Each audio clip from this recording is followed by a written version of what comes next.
Իմ շատ սիրելի ժողովուրդ, ունեք հոգնածություն։ Մի փոքր աշխատանք կատարելուց հետո անպայման ուզում եք պառկել, հանգստանալ կամ նստել։ Պառկել հանգստանալուց հետո վեր եք կենում, կարծես ոչինչ չի փոխվել, նորից հոգնած եք։ Ստուգել եք ձեր արյունը, տվել եք արյան անալիզ, հեմոգլոբինը ստուգելու համար, որովհետև եթե կա վիտամին B12-ի պակաս, ապա կարմիր գնդիկներ չեն կարող լինել, ձեր օրգանիզմում քիչ է լինում, եթե կա կարմիր գնդիկների պակաս, ապա դա արդեն նշանակում է սակավայրունություն։ Սակավայրունության ժամանակ պետք է անպայման մեր օրգանիզմը հայտնա թթվածնով, իսկ եթե կա սակավայրունություն, այսինքն կա նաև երկաթի պակաս, իսկ երկաթը իրեն մեջ թթվածինը տանում, հասցնում է ամբողջ նոր օրգան համակարգել։ Դրա համար պետք է անպայման վիտամին B12 ստուգել եւ նաեւ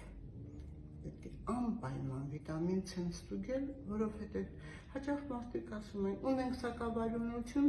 ինչ խորհուրդ կտաք։ Նոր ուտենք, իհարկե ոչ, սիրելիներս, պետք է ուտել մսամթերք եւ մսամթերքի լյարդը, հավի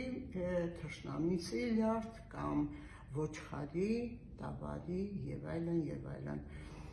Պետք է ուտել լյարդ, պետք է ուտել վիտամին C, դա մեր բիբալն է, որը կարելի է ասել անփոխարինելի է եւ ամենաշատը կամ կարելի է իհարկե լիմոն, բայց շատերը խնդիր կարող է ունենալ ստամոքսի եւ լիմոն չեն ուտում։ Դրա համար իմ շատ սիրելի ժողովուրդ, պետք է տաք հեմոգլոբինի անալիզ, որպեսզի տեսնեք ձեր արյան վիճակը ինչպիսին է, որովհետեւ եթե կա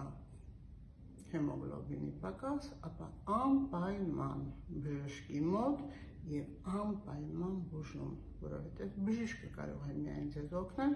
դուք այդ ցնդատեսակներով վիտամինները խմելով